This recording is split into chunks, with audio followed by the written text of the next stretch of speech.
कृष्ण प्रिय भक्तों, आज हम ठाकुर जी के लिए ड्राई वुड से कुछ बनाने का प्रयास करेंगे।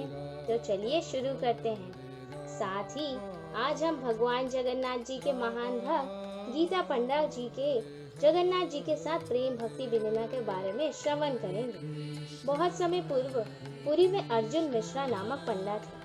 वो प्रतिदिन भगवत गीता का पाठ किया करते थे, क्योंकि वो अपना अधिकांश समय गीता पाठ में व्यतीत करते थे एवं गीता में उनकी असीम श्रद्धा के कारण स्थानीय जन उन्हें गीता पंडा के नाम से भी पुकारते थे। वो भगवान जगन्नाथ जी के परम भक्त एवं उनको समर्पित आत्मा थे। जो भी घटित होता था उसे वो भगवान जगन्नाथ की इच्छा मानकर स्वीकार करते थे। वह पूर्ण रूप से अपने भगवान जगन्नाथ जी पर आश्रित थे। गीता पंडा पर किसी बात का कोई प्रभाव नहीं पड़ता था। वो बहुत दरिद्र ब्राह्मण थे एवं भिक्षावृत्ति द्वारा जीवन यापन करते थे। एक बार पुरी धाम में एक सप्ताह तक घंघोर जल वृष्टि हुई, जिसके कारण गीता पंडा भिक्षा मांगने हेतु घर से बाहर ना निकल सके। उनके पास जो थोड़े बहुत भोज्य पदार्थ थे वे शीघ्र ही समाप्त हो गए। यद्यपि उनको अपने परिवार के साथ उपवास करना पड़ा, तो भी गीता पंडा तनिक भी दुखी नहीं हुए।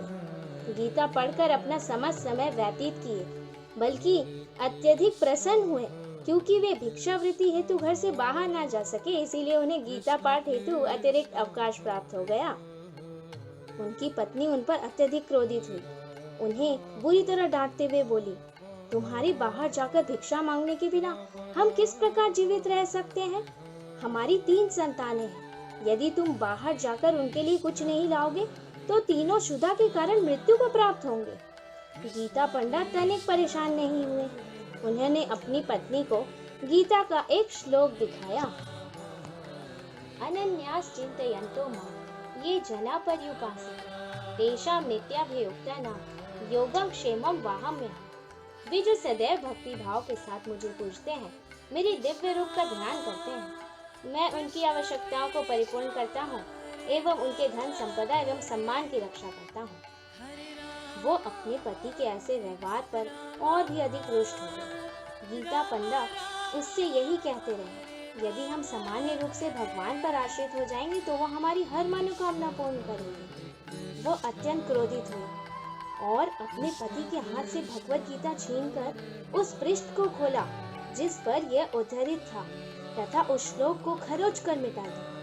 इसके पश्चात निरुत्साहित, निराश एवं क्षुधा से पीड़ित स्त्री एवं तीनों बालक सो गए। कुछ देर के पश्चात गीता पंडा भी विश्राम करने लगे। इसके कुछ पश्चात गीता पंडा की स्त्री ने द्वार पर दस्तक दिए जाने का स्वर सुना। ब्राह्मणी ने वहां 2 अत्यंत सुंदर बालक खड़े देखा।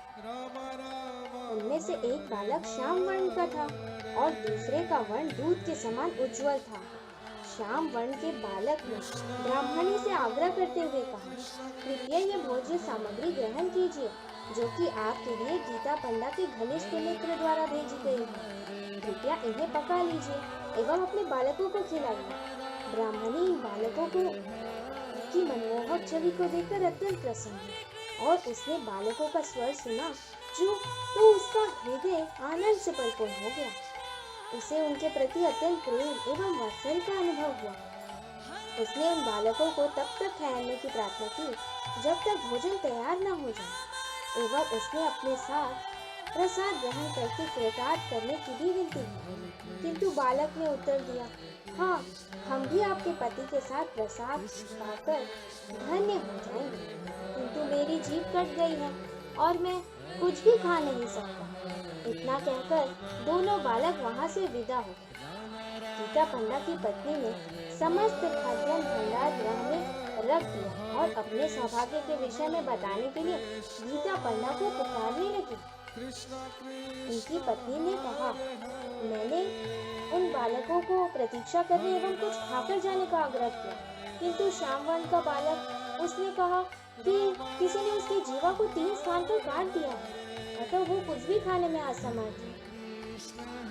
जब गीता पंडा ने ये सुना तो वह तुरंत ही समझ गए कि बालक रूप में स्वयं भगवान पधारे थे, क्योंकि उनकी पत्नी ने गीता के श्लोक को 3 स्थान से काट दिया।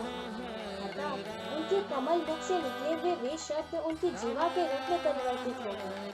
गीता पंडा की पत्नी को अनुभव हो गया कि भगवान अपने उस वचन का पालन करने हेतु अपने परम भक्त के द्वार पर स्वयं भोग लेकर आए थे कि मैं अपने भक्तजन का सदैव पालन पोषण करूंगा।